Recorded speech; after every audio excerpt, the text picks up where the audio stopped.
This is 5 on your side at 10. Focused on you. This was my dream job.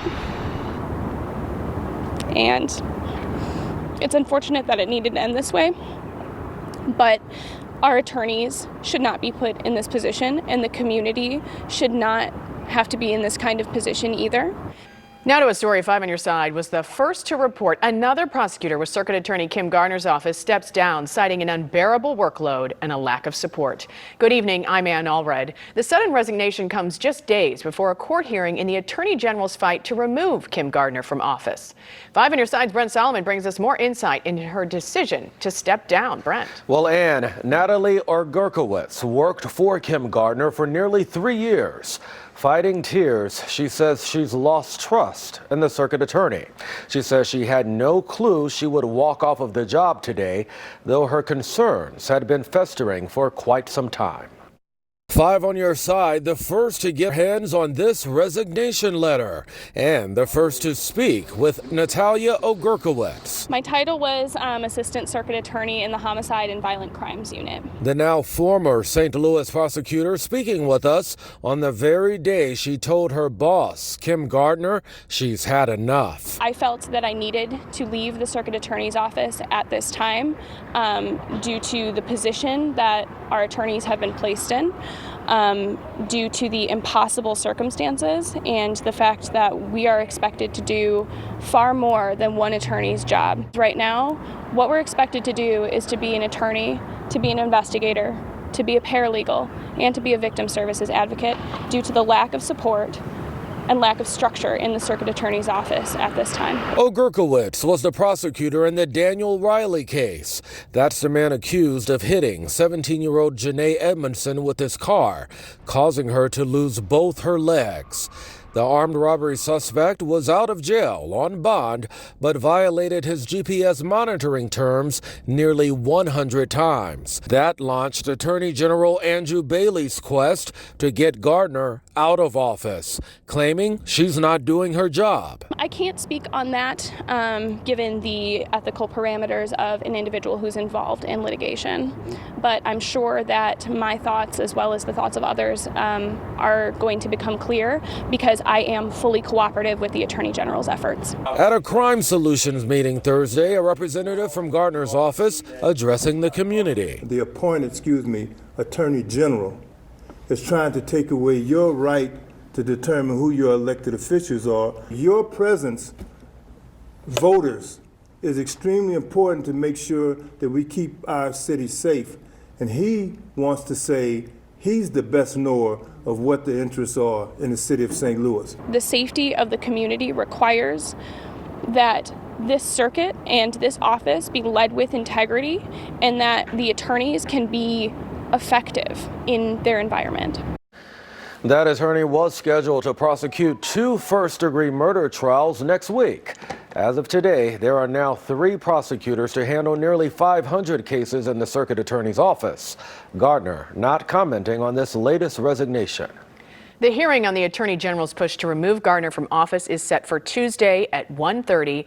5 on your side will live stream it on YouTube, KSK.com, and the 5+ app. You can get it for free on Roku and Fire TV.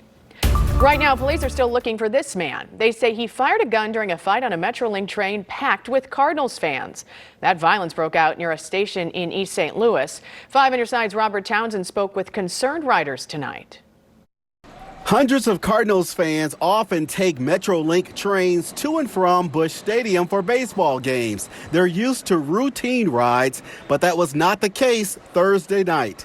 People went down to get on the trains, and then finally someone yelled that the trains were not running. Several trains brought to a sudden halt after a fight turned into a shooting. I mean, they told us there was a shooting on the train, and that was kind of scary. Because you don't shut up, I'll shoot you in the head. The St. Clair County Sheriff's Department said 2 men got into a fight on a train returning to Illinois from the Cardinals game. Investigators say a Metrolink surveillance camera caught the wanted rider on video. Witnesses say the man pulled out a gun and started beating another man once the train took off.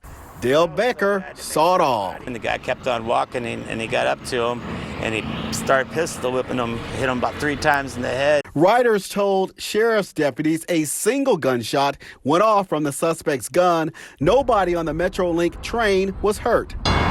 Bi-State Development oversees the train system. They say they've made upgrades in the past 4 years. Their top security official says a plan's on the way to secure their platforms with high gating, fencing, and camera updates. Predicting when a heat of the moment argument is going to happen is very challenging, and we probably will not ever get very good at that. We will continue to do as much as we can from a security enhancement standpoint. I'm not going to stop riding the Metro because of this. Here's another look at the guy sheriff's deputies are looking for. Now, at the time of the crime, he wore an orange T-shirt, a black face warmer, sunglasses, and a cap. If you recognize him, call the St. Clair County Sheriff's Office. We're live downtown. I'm Robert Townsend. 5 on your side. Let's take a live look outside over the gorgeous view. This is Forest Park looking to the arch. Skies are clear tonight after a beautiful Friday. But with April, we all know, come showers. We are expecting some severe weather tomorrow in our area, prompting an orange alert day. Let's get over to meteorologist Jim Castillo with a look at our weather first forecast. Jim. Yeah, hi, Ann. So the high today, 82. Beautiful, right? So then the great weather for the baseball game tonight. You notice the breeze is beginning to pick up, maybe a little bit of an uptick in the humidity. We're fine right now, but let's go ahead and zoom out. And this is Kansas. So severe thunderstorm watch in effect there until midnight. And then that line of severe weather, that's what we've been watching tonight. So the Weather First team has us in that weather alert day for tomorrow. And that first batch may actually come our way as we get into tomorrow morning, but that should be sub-severe. And then we have a really nice afternoon for you tomorrow. Highs about 80, plenty of sunshine and clouds mixed, but it is by evening where the threats for 60 to 70 mile per hour wind and large hail, the biggest threats, and maybe a brief tornado, but the bigger threats are the wind and the hail. So here's the future cast for the morning hours. Again, we might see a little bit of rain early, then a beautiful afternoon, and then watch the evening. I'll have a little bit more on this coming up in Maine weather in just a few minutes. Developing tonight, the Supreme Court has put a temporary hold on a ruling that limits access to an abortion pill. Last week, a judge in Texas issued a ruling to halt access to mifepristone. The court put a 5-day pause on the case so the justices can decide whether rulings restricting the FDA's approval should be allowed to take effect. Mifepristone is used in the majority of abortions today in states that still allow abortion. Today, the CEO of Anheuser-Busch responding to backlash against Bud Light's partnership with trans influencer Dylan Mulvaney. Earlier this month, the company sponsored a post on Mulvaney's Instagram.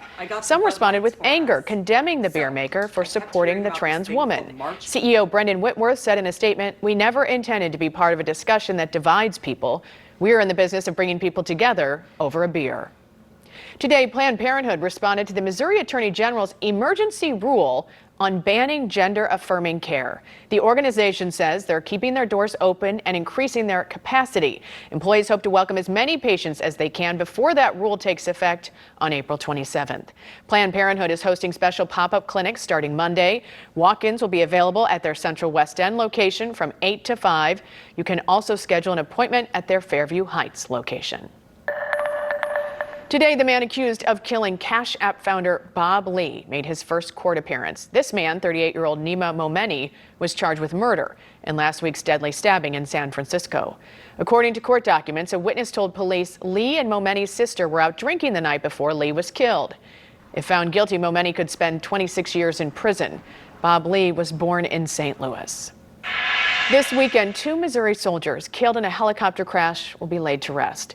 Visitation for Chief Warrant Officer Rustin Smith is tomorrow from 11 to 1 at the St. James Middle School gym.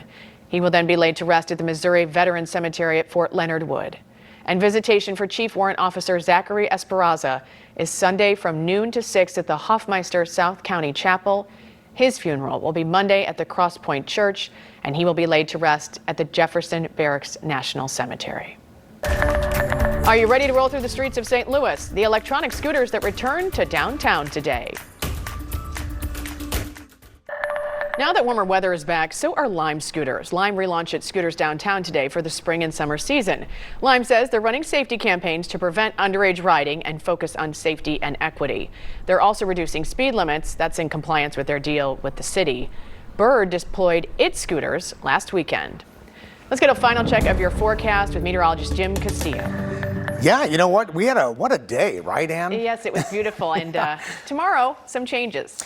Yes, we do have a chance of severe weather. You know, a lot of the day is going to be really nice, but we'll get into that coming up. 82 today, and we did that one other day this week, and 56 for the overnight low. Now, the averages are 68 and 46, and of course, no rain today. And you notice maybe an uptick in the humidity, so the dew point's climbing a little bit. Cameras shaking, and looking at downtown St. Louis. So the moisture is starting to move back in, but the cloud cover isn't here yet. So 73 degrees right now, just unbelievable warmth. 46% on that humidity, and 51 is the dew point right now. So looking at the Midwest, it was warm everywhere from Chicago to Kansas City, but some areas, even Mount Vernon, falling to 58 right now. So outside of St. Louis, there's some cooler spots, but still very mild. So right now on the satellite shot, not much is going on. You widen out the shot, you get to Kansas, and these are severe thunderstorms right here. Here's the area of low pressure, and there's the cold front. So we'll watch this as it moves our way. Some of this may actually arrive in the morning hours. We're not expecting the first batch to be severe, but we'll watch this as we get into late morning. Here's 10 a.m. right through the metro, and then early afternoon, you know, it's really nice. 3 o'clock, 4 o'clock, 5 o'clock. You're going to think, wait, what's happening? It's so nice. It's partly sunny. It's 80 degrees. Then by the evening, here comes a cold front, and the showers and storms could be severe, and a line might form, and we'll have individual cells that could actually contain some very large hail, especially to the west of St. Louis. So we'll watch this line as it moves eastward, and by 9 o'clock, it's past St. Louis and in our eastern Illinois counties, and then it's just really chilly as we get into Sunday. You won't believe how cold it's going to be on Sunday, and then it warms back up next week. So here's that severe weather potential: 60 to 70 mile per hour winds and large hail, the biggest threats as we get into tomorrow. And it looks like that chance of rain in the morning, and then a nice afternoon, and then the evening looks pretty intense. So we'll watch for that and keep you up to date. Storms late tomorrow could be severe, and then as we get into Sunday, 49, breezy, cloudy, but the rain goes away. And then, Ann, as we get into Wednesday, it's almost near 80 degrees again, and then a good chance of storms again by Thursday. But nothing too low in the temperatures, and everybody's ready to do their planting. Yeah. Right? So right. That's good. We're getting there. Yeah. All right. Thanks, Jim. Yeah. That is all of our time at 10. Corey Miller is here now with 5 on your sideline.